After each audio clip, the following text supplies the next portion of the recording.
వైపు కాంగ్రెస్ పార్టీకి ప్రతికూల పరిస్థితులు ఉన్నా ఆయన భార్య ఇద్దరు కూడా ఎమ్మెల్యేలు కావడం ఇవన్నీ కూడా అధిష్టానం దృష్టిని ఆకర్షించింది. సో కొంత వివాదరహితుడుగా కూడా ఉత్తమ్ కుమార్ రెడ్డి ఉన్నారు కాబట్టి ఆయనకు అప్పగిస్తే గనక కాంగ్రెస్ పార్టీ శ్రేణులందరినీ కూడా ఏకతాటిపైకి నిలిపి ఆయన తీసుకువెళ్తారన్న భావన కాంగ్రెస్ అధిష్టానంలో కలిగింది. సో పొన్నాల లక్ష్మయ్యను మార్చాలనుకున్నప్పుడు రెడ్డి సామాజిక వర్గానికి పిసిసి అధ్యక్ష పదవి ఇవ్వాలనుకున్నప్పుడు ఫస్ట్ కాంగ్రెస్ హైకమాండ్కు తోచిన పేరు కూడా ఉత్తమ్ కుమార్ రెడ్డి. అధిష్టానం పెద్దలతో చాలా సన్నిహిత సంబంధాలు ఉన్నాయి. ఆయన రాష్ట్రపతి భవన్లో పనిచేశారు ఢిల్లీలో చాలా కాలం పాటు. సో చాలామంది హైకమాండ్ పెద్దలతో మంచి సంబంధాలు ఉన్నాయి. ఇది కూడా ఒక దోహదం చేసింది. సో ఒక కొత్త ఎందుకంటే ఇప్పుడు రాష్ట్ర కాంగ్రెస్ పార్టీ చాలా తీవ్ర నిరాశలో ఉన్న పరిస్థితి. ఎందుకంటే ఎన్నికల ఫలితాల అనంతరం సైతం చాలామంది పిసిసి అధ్యక్షుడిపై విమర్శలు చేస్తున్నారు. పిసిసి అధ్యక్షుడు చేసే కార్యక్రమాల్లో కూడా చాలామంది పాల్గొనటం లేదు. అందుకని ఒక కొత్త లుక్ ఇవ్వాలి కాంగ్రెస్ పార్టీకి అన్న ఉద్దేశంతో ఉత్తమ్ కుమార్ రెడ్డిని అధిష్టానం సెలెక్ట్ చేసినట్టు కనిపిస్తోంది. 1-2 రోజుల్లో అధికారికంగా ప్రకటన వచ్చే అవకాశం కనిపిస్తోంది. భరత్, మనం ఒకటి అనుకోవచ్చా, ఇప్పుడు అసెంబ్లీ సమావేశాలు త్వరలో ప్రారంభం కాబోతున్నాయి, బడ్జెట్ అసెంబ్లీ సమావేశాలు. ఈ సమయంలో ఇంత హఠాత్తు నిర్ణయం తీసుకోవడం కాంగ్రెస్ని అసెంబ్లీలో గట్టిగా నిలబెట్టేందుకు అనుకోవచ్చా, లేకుంటే మొత్తంగా కాంగ్రెస్ క్యాడర్ని ఒక మళ్ళీ దగ్గర చేసుకునేందుకు వాళ్ళలో ఉత్సాహాన్ని నింపే దిశగా ఈ చర్య ఉందని అనుకోవచ్చా? అంటే గత 7 నెలల పరిణామాలతో కాంగ్రెస్ పార్టీలో వలసలు కూడా చాలా ఎక్కువయ్యాయి. మనం చూడొచ్చు 21 మంది ఎమ్మెల్యేలు గెలిస్తే 3-4 ఎమ్మెల్యేలు పార్టీని వదిలి వెళ్ళిపోయారు. వాళ్ళని ఆపే వాళ్ళు కూడా ఎవరు లేని పరిస్థితి. ఇంకోవైపు ఒక ఎమ్మెల్యే ఇండిపెండెంట్గా గెలిచిన ఎమ్మెల్యే దొంతిరెడ్డి మాధవ్ రెడ్డి చేరికను పొన్నాల వ్యతిరేకించారు. ఒకవైపు కాంగ్రెస్ పార్టీని అందరూ వీడుతున్న సమయంలో ఒక ఎమ్మెల్యే వస్తానంటే ఆయన వద్దన్నారు.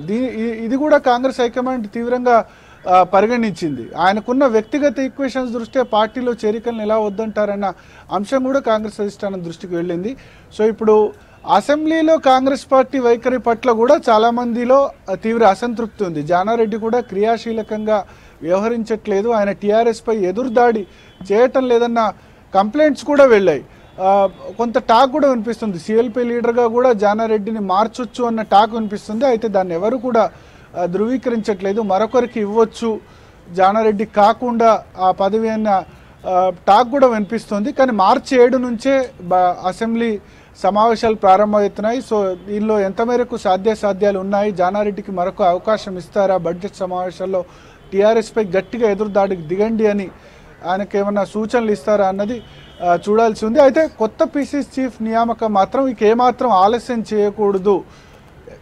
ఇప్పటికే చాలా ఆలస్యం జరిగింది ఈ విషయంలో. దీనివల్ల అటు ఒకవైపు బీజేపీ టీడీపీ ఎదురుదాడి చేస్తున్నాయి టీఆర్ఎస్ మీద, కాంగ్రెస్ పార్టీ ఏమో ఎదురుదాడి చేయలేకపోతుంది, ప్రభుత్వ వ్యతిరేకతను క్యాష్ చేసుకోలేకపోతుంది అన్న ఒక టాక్ వినిపిస్తుంది. కాబట్టి దాన్ని కప్పిపుచ్చేందుకు, దాని నుంచి రికవరీ అయ్యేందుకు ఒక కొత్త ఫేస్ను కనుక ఇస్తే కనుక ఖచ్చితంగా కాంగ్రెస్ పార్టీ నూతన జవసత్వాలతో రాష్ట్రంలో తెలంగాణలో ముందుకు వెళ్తుందన్న ఉద్దేశంతో ఈ చేంజ్ చేసినట్లు మనకు కనిపిస్తుంది. థ్యాంక్స్ భరత్. ఇదే విషయం మీద మరింత సమాచారాన్ని అందించేందుకు మా ఇన్పుట్ ఎడిటర్ సంగప్ప లైన్లో ఉన్నారు. సంగప్ప, హఠాత్తుగా ఈ నిర్ణయం తీసుకోవడాన్ని మీరు ఎట్లా విశ్లేషిస్తారు? 2-3 విషయాలు పాండు. నిజానికి పీసీసీ చీఫ్ని మారుస్తారని చెప్పి ఒక గత 3-4 నెలలుగా చాలా సీరియస్ చర్చ జరుగుతుంది రాజకీయ వర్గాల్లో, అటు కాంగ్రెస్ పార్టీలో కూడా, ఇటు గాంధీ భవన్లో కావచ్చు, అటు ఢిల్లీలో ఉన్నటువంటి తెలుగు కాంగ్రెస్ పార్టీలో కావచ్చు. కానీ ఇప్పుడు పరిస్థితి సడన్గా నిర్ణయం తీసుకోవడానికి 2-3 విషయాలు కనిపిస్తున్నాయి.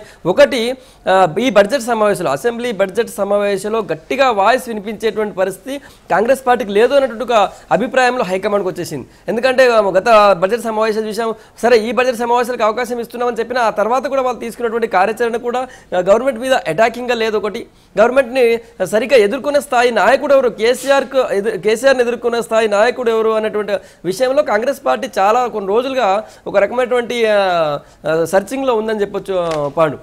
అంటే ఆ తర్వాత ఈ మధ్య జస్ట్ 2-3 రోజుల కింద జరిగినటువంటి ఇంకో ఘటన బహుశా పొన్నాలను తొలగించడానికి ప్రధాన కారణమై ఉండొచ్చు అన్నట్టుగా చర్చ కూడా ఉంది. ఎమ్మెల్సీ అభ్యర్థుల ఎంపికలో నిజానికి కాంగ్రెస్ పార్టీ గతంలో ఈ గ్రాడ్యుయేట్ ఎమ్మెల్సీ అభ్యర్థుల విషయంలో పోటీ చేయలేదు. అవసరమైతే మద్దతు ఇచ్చిందా లేదా సైలెంట్గా ఉంది. అయితే ఈసారి మిగతా గతంలో ఎలాగ ఉన్నామో ఈసారి అట్లాగే ఉందాం. అందులో ఇప్పుడున్న పరిస్థితుల్లో టీఆర్ఎస్ని ఎదుర్కొనేంత పరిస్థితిలో ఉన్నటువంటి నాయకులు ఎవరు కూడా లేరు. సైలెంట్గా ఉందాం అనుకుంటున్న టైంలో కావాలని ఇద్దరు డమ్మీ క్యాండిడేట్ పెట్టాడు అనేటువంటి ఆరోపణలు ఆ పార్టీలో ఉన్న వాళ్ళే చేశారు. కాంగ్రెస్ పార్టీలో ఉన్న వాళ్ళే పీసీసీ పైన చేశారు. సో ఇటువంటి పరిస్థితుల్లో పొన్నాల లక్ష్మయ్య ఏకపక్షంగా వెళ్తున్నారు. పైగా పార్టీలో ఉన్న వాళ్ళని ఎవరు కలుపుకొని పోవట్లేదు.